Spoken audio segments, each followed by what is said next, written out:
दर्दनाक वाकया 2 दिन पहले पेश आया।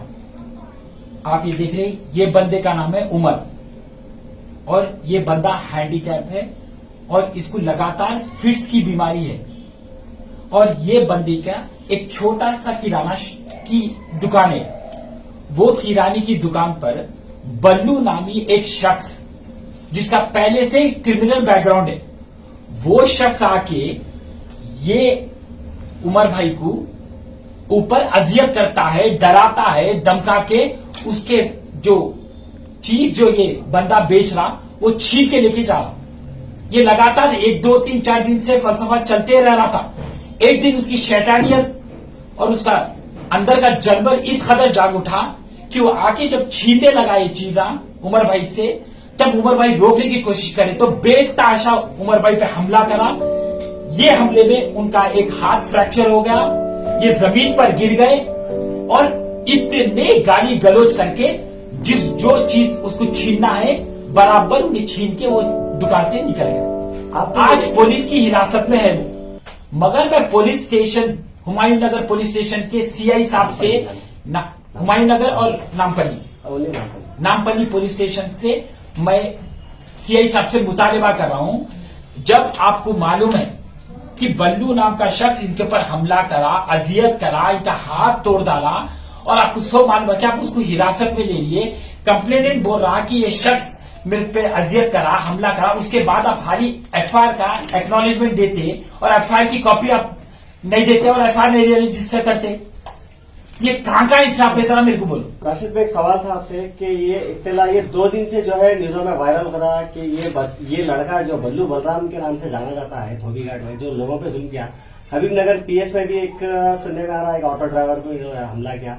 तो आपको इत्तला ये कब मिली और इनके लिए आप क्या कुछ मदद? भाई ये मेरे को इत्तला थोड़ी देर पहले मिली, वो भी मैं प्रेस में देखा। मैं एमएलसी ग्रेजुएट के इलेक्शन के इंतखाबात के मुहिम में मसरूफ, मेरे को जैसा गांधी भवन में ये बात पता चली और फेसबुक के जरिए से मैं फौरन वहां छोड़ के उमर भाई से मिलने आ गया। और जब उमर भाई से मिलने आ गया तो मेरे को तकलीफ की क्या बात है कि मंजर जो इनके साथ हुआ उसका तो उन्होंने पूरा जिक्र कर डाले मेरे सामने। मगर अब मेरा एक सवाल है कि जब बल्लू नाम का जो शख्स का क्रिमिनल बैकग्राउंड है और उन्हें कई क्रिमिनल केसेस में मुलविस है, उसके बावजूद पुलिस स्टेशन में उसको हिरासत में ले लिए, लेकिन खाली एफआईआर की एक्नॉलेजमेंट कॉपी दे रहे आप। एफआईआर की कॉपी कहां है? एफआईआर की कॉपी कहां है?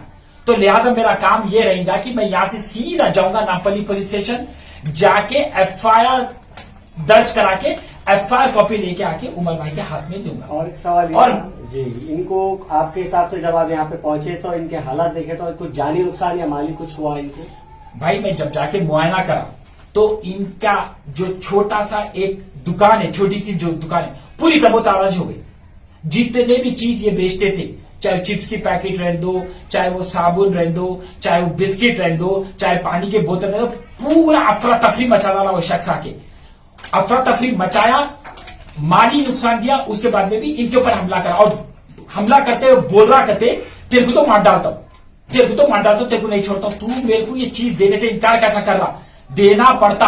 मेरा नाम बल्लू है, जो भी बोलना है बोल रहा। अवारा करके इनके ऊपर हमला करा, इनकी दुकान को तबोताराज करा, माल का नुकसान भी करा और उनकी जान पे बात आ जाती थी। मासूम आदमी हैंडीकैप है, खुदा ना खासा फिट्स आ जाता था, अगर फिट्स उस वक्त आ जाता था, अल्लाह ना करे अस्पताल ले जाने से पहले कुछ हो जाता तो कौन जिम्मेदार? पुलिस को ये नहीं पता है कि ये बंदा बीमार है, उसके बावजूद उन्हें एफआईआर रजिस्टर कैसा नहीं करते? तो मेरा फर्ज बनता, लिहाजा आके मैं सियासत करने नहीं आया। मैं एक मासूम जब आवाज दिया कि कोई मेरे मदद को आओ, और शायद इनके वालदा भी कोई रो लेते हुए नजर आए मेरे को सोशल मीडिया पर, तो मैं वो वालदा की आवाज सुन के आया। और मेरा फर्ज बनता है कि पहले जाके मैं कानून के सामने रुजू हूं और इनके एफआईआर दर्ज करके एफआईआर कॉपी इनके हाथ में दूं। और इनके लिए कुछ आप मदद करना चाहिए अगर इंशाल्लाह मेरे इस्तेताअत से जो भी हो सकता मैं बराबर मदद करूंगा इनको। और इनको घबराने की और परेशानी की कोई जरूरत नहीं है, हम इनके साथ हैं। हम बोल के नहीं, जितने भी लोग ये वीडियो देखे इंशाल्लाह एक के बाद आते रहेंगे और पूरे इनके साथ है। और मैं इसको ये बोल रहा हूं कि हौसला और आप कमजोर होने की जरूरत नहीं, अपने हौसले को बुलंद रखिए, हम आपके साथ हैं। तेलंगाना की गवर्नमेंट को क्या बोलना चाहिए? तेलंगाना की गवर्नमेंट को ये बोल रहा हूँ, आए दिन मर्डर के केस, अटेम्प्ट टू मर्डर के केस, डकैती के केस, चेन स्नैचिंग के केस। अरे तेलंगाना की जो पुलिस है, फ्रेंडली पुलिस के नाम पे जुर्म को आगे बढ़ा रही। हर वक्त देखा जा रहा है कि हर दूसरे दिन मर्डर, हर दूसरे दिन मर्डर। ये तेलंगाना की पुलिस आखिर हरकत में आ रही क्यों नहीं? अंजनी कुमार सिर्फ एहतजाज जहां होते वहां पूरी पुलिस को से लेके आ जाते। क्या बोले तो एहतजाज जो कर रहे उनको हिरासत में लेके जाते, उनके ऊपर तंबी का मुजाहरा करते। अरे जो हाल हकीकत में जो जुर्म जहां आगे बढ़ रहा, जुर्म जहां पैदा हो रहा, उसके लिए आप कुछ नहीं कर रहे। जब ये मासूम आदमी के ऊपर हमला हो गया और आपका पुलिस स्टेशन, आपकी तेलंगाना की पुलिस स्टेशन में एक्नॉलेजमेंट देती, ये एक्नॉलेज है क्या? ये कागज का 2 कौड़ी का पन्ना है। आप एफआईआर रजिस्टर करके देना छोड़ के एक्नॉलेजमेंट देते मासूम बच्चे को, और अभी सोचते इसके पीछे कोई भी नहीं है। खरीद बोल के आप एक्नॉलेजमेंट की कॉपी देते, 2 कौड़ी की कॉपी का वजूद क्या है? राशिद भाई, ये रॉडियो की काउंसलिंग भी चल रही ना? काउंसलिंग से क्या होता है साहब? इन लोगों को काउंसलिंग से क्या होता है? ये जानवरा अगर से काउंसलिंग से सुधर जाते थे तो फिर पीडी एक्ट नाम की कोई चीज ही अमल में आती नहीं थी। पीडी एक्ट लाए गई को, पीडी एक्ट लाए गई को आप पहले काउंसलिंग देना, उसके बाद में भी अगर छोटी सी छोटी कंप्लेन आई उनके बारे में तो आप सीधा पीडीएफ में बुक करना, बुला के छोटे बच्चों के साथ काउंसलिंग दे रहे, काउंसलिंग देने वाले हैं ये माशरे के कीड़े हैं, ये माशरे के कीड़े, ये कीड़ों को ले जाके सलाखों के पीछे रखना या पीडीएफ में बुक कर देना इन लोगों को, बुला के काउंसलिंग दे रहे। छोटे बच्चे इन लोग, तो मर्डर में इन्वॉल्व, 4 अटेम्प्ट टू मर्डर में इन्वॉल्व, रॉबरी में इन्वॉल्व, इन लोगों को बुला के काउंसलिंग देते साहब। और काउंसलिंग भी कैसे दे रहे?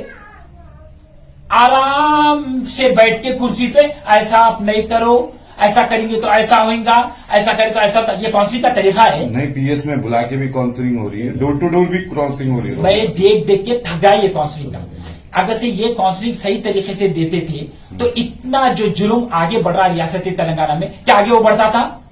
पुलिस से जो डर खौफ रहता था पहले आवाम को, वो डर खौफ आवाम के दिमाग से दूर हो चुका। बोलते ये दंगे फिसाद हो रहे, ये लोग खतरे में मुलविस हो रहे, अटेम्प्ट टू मर्डर कर रहे। आपसे दिन ब दिन देखा गया तो बताया जा रहा है इससे पहले कि तेलंगाना हुकूमत में कई कैमरे लगे गए और इस क्राइम को खत्म करने के लिए पूरा लॉ ऑर्डर जो है एकदम नेशो नाबद कर देगा। तो इसके ऊपर आप क्या बोलना चाहिए? जैसा दिन पे दिन क्राइम बढ़ते जा रहा और ये जो कैमरे लगे, कुछ कैमरे मैं वही तो बोल रहा हूँ आपको, कैमरे लगाने से जब बंदा अगर से कोई जुर्म कर रहा तो कैमरे में आ जा रहा, क्या उसके बाद तरीका सही हो रही?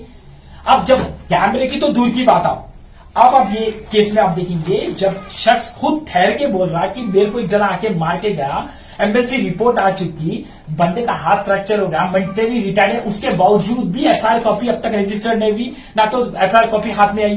तो इससे समझ जाइए आप, सीसी कैमरा खाली नाम को एक कैमरा है, सीसी कैमरे में हाइड हो जाती चीज, मगर क्या वो एफआईआर में तब्दील होती? एफआईआर में तब्दील होना चीज, और एफआईआर में जब तब्दील होंगी तो पुलिस हरकत में आना पड़ता।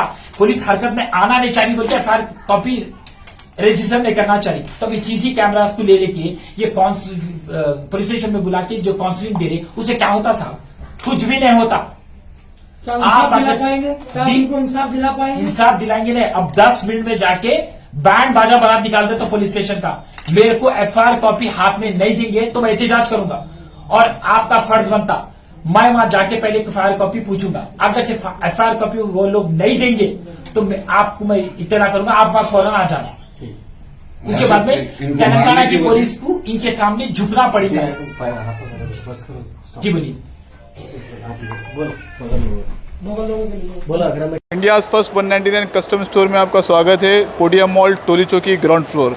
आप लोग जो भी हजरात फ्रेंचाइज लेना चाह रहे हैं, जो 99 स्टोर फ्रेंचाइज नहीं लिए हैं, वो 199 स्टोर इंडिया फर्स्ट की आप फ्रेंचाइज ले सकते हो, ठीक है। और जो सप्लायर हमसे जुड़ना चाह रहे हैं, जो आपको लगता है कि 99 199 में आपके प्रोडक्ट बेच सकते हो, वो भी आपके लिए वेलकम है यहाँ पर।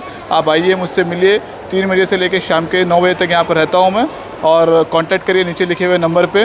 नाजरीन, इस खबरनामे के ताउन करदा इजी एक्सप्रेस 99 स्टोर, टोली चौकी, पोडियम मॉल, हैदराबाद।